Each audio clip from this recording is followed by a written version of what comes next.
You're not going to believe this, but I've fixed cars that ran like absolute garbage without turning a single wrench. No parts, no tools, no spending, just one weird reset trick that most drivers, and honestly, even some mechanics, totally overlook. I'm talking engines that stumble, shift like crap, drink gas like a V8 with a hole in the tank, all because the car's computer got stuck in a mental loop from some old sensor drama. And the crazy part? This one dead simple reset can make it run like new again, if you know how to do it right. I've done this in my own shop more times than I can count, and today I'm showing you exactly how it's done, plus what to expect, what to avoid, and when not to bother, and maybe save you a few $100. So don't waste your money just yet. Stick around, hit that subscribe button, and I'll walk you through the reset that might just bring your car back from the dead. Before you spend a dime, try this first. I've seen cars run like junk just because the ECU clung to old adaptive data from a past misfire or bad sensor. Even after the real problem is gone, the system keeps making weird adjustments, messing with throttle, performance, and economy. It's like your engine's stuck in a bad habit loop. A simple reset lets it relearn clean inputs, no wrench, no parts, just one quick trick that can restore smooth running. Before spending money or losing your mind in frustration, clear the memory and let your car stop stumbling and stuttering like it's drunk on old data. Why ECUs get confused? Think of your car's ECU like your phone. It learns your driving habits, stores data, and tries to adapt. But sometimes, just like a bad app cache, it gets bloated with garbage feedback and slows everything down. I've seen cars with perfect fuel and airflow still run like junk because the computer is stuck on outdated sensor inputs or wrong timing commands. The engine starts acting weird, performance drops, and the control system goes nuts trying to compensate. It's not a full malfunction, more like a digital glitch. The car's brain, the brain, just needs a reset to clear bad memory and recalculate. It's all about how that little box interprets behavior and adjusts the tune. And when it's confused, the whole system feels off. Now that you know how your car's brain gets scrambled, here's how to tell if you're dealing with a classic case of ECU confusion. I see these signs all the time in my shop, and trust me, they're easy to miss if you're not paying attention. 5 signs you might need an ECU reset. So how do you know if an ECU reset might actually help your car? Here are 5 signs I've seen over and over again in my shop. These usually point to your car's computer working with bad or outdated data, even after you've fixed the original problem. 1. Rough or inconsistent idle. Your engine feels like it's pulsing or wobbling when you're sitting at a red light. It might bounce between RPMs or just feel like it's struggling to stay alive. If your idle isn't smooth, even after basic tune-ups, it could be the ECU still running off old sensor values. 2. Sudden drop in MPG, fuel economy.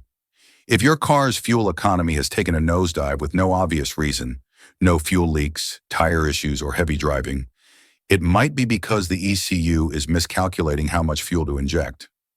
This often happens when the system learned from a clogged air filter or bad fuel sensor and hasn't reset. 3. Hesitation or lag. When accelerating, you press the gas and there's that annoying delay, like the engine's thinking about it before actually moving. Sometimes it'll even stutter before picking up speed. That's a classic sign of confused throttle response or bad air fuel data still lingering in the ECU's memory. 4. Weird shifting, automatic transmissions. In automatics, the ECU doesn't just manage the engine, it can influence how and when the transmission shifts. So if your car is suddenly shifting too early, too late, or feels jerky between gears, the brain might be reacting to old throttle or load behavior that no longer applies. 5. Check engine light flickered, then disappeared. That check engine light came on for a day or two and magically went away. You might think it resolved itself, but the ECU could still be adjusting itself based on the original issue. If the light's gone, but the car still feels off, a reset might help wipe the slate clean. Bottom line, if you've already done some maintenance, new plugs, sensors, filters, and your car is still acting strange, don't overlook the ECU. It might just be stuck in its old ways. A reset gives it the chance to relearn everything the right way. All right, If you nodded along to any of those symptoms, it's reset time.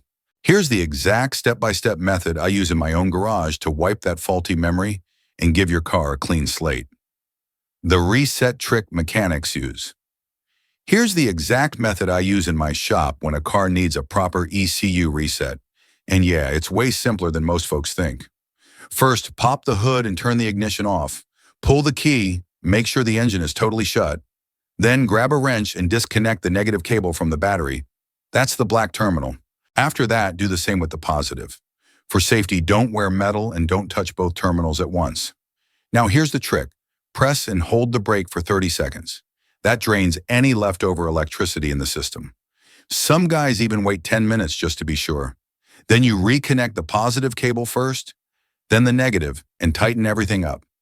Start her up, that's it. One clean procedure, no fuses pulled, just a hard reset for your car's brain. Now don't freak out if your car feels a little weird right after the reset. That's totally normal. Here's what to expect while the ECU relearns how to behave. Hey, real quick, if this is helping you out so far, do me a favor and hit that like button. It lets me know you want more no BS car fixes like this. And if you're the type who likes saving cash and skipping pointless repairs, subscribe. I drop tips like this every week straight from my own garage. All right, let's get back to it. Here's what actually happens after the reset and why your car might act a little funky at first. What happens after the reset? Right after an ECU reset, your car's basically like a rookie learning the ropes. It has to relearn everything from idle speed to throttle response. I always tell customers, it's like breaking in a new pair of shoes. Might feel stiff at first. You might feel the engine hesitate, shift a little jerky, or see RPMs bounce when you tap the brake or gas. That's normal. The system's collecting fresh inputs from all the sensors, watching how you press the pedal, and trying to adjust fuel, air, and transmission timing based on your current driving habits. Give it 50-100 miles to adapt and recalibrate. Keep it steady, no redlining, and you'll feel that performance come back smooth as ever.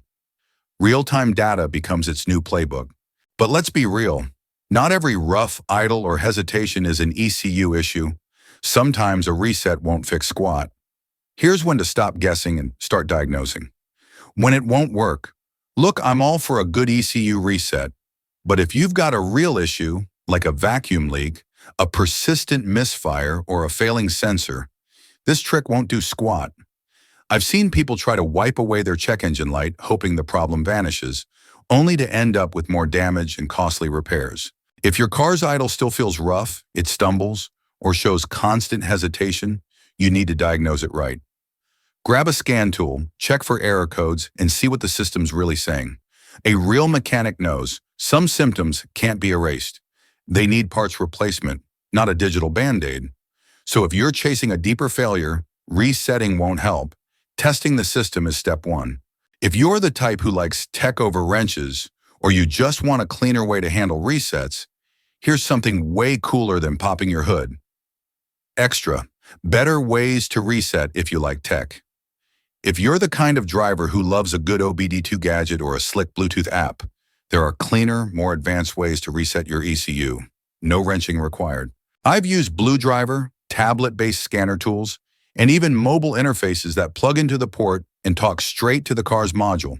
These diagnostic apps do more than just scan and clear codes. Some can trigger throttle calibration, run brand-specific procedures, or even update the ECU software. If your vehicle needs a proper relearn, these tools give you control most folks don't even know exists.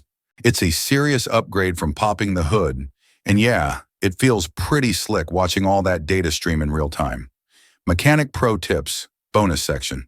Before you jump into an ECU reset, do yourself a favor and clean the MAF sensor, swap that dirty air filter, and check for codes with a scan tool.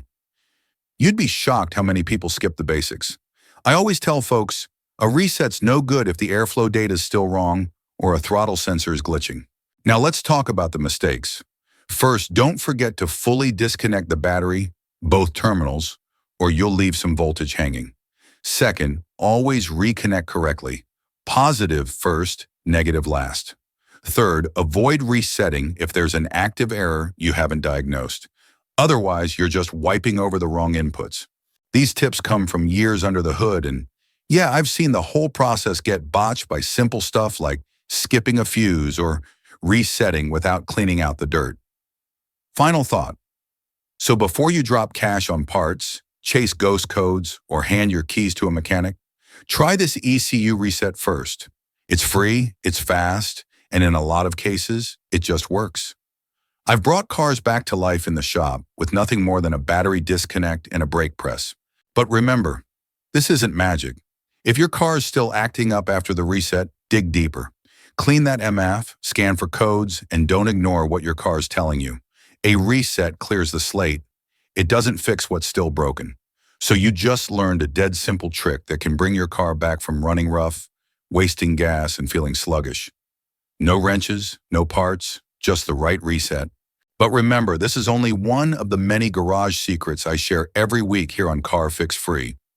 If you want more tips that can save you hundreds or even thousands of dollars in repairs, hit that subscribe button right now and turn on notifications. In the next video, I'm revealing a trick most mechanics won't tell you about, but it can help you catch hidden problems before they turn into a wallet-draining nightmare. Trust me, you don't want to miss this. This is Car Fix Free, fixing your car smarter, not more expensive. See you in the next one.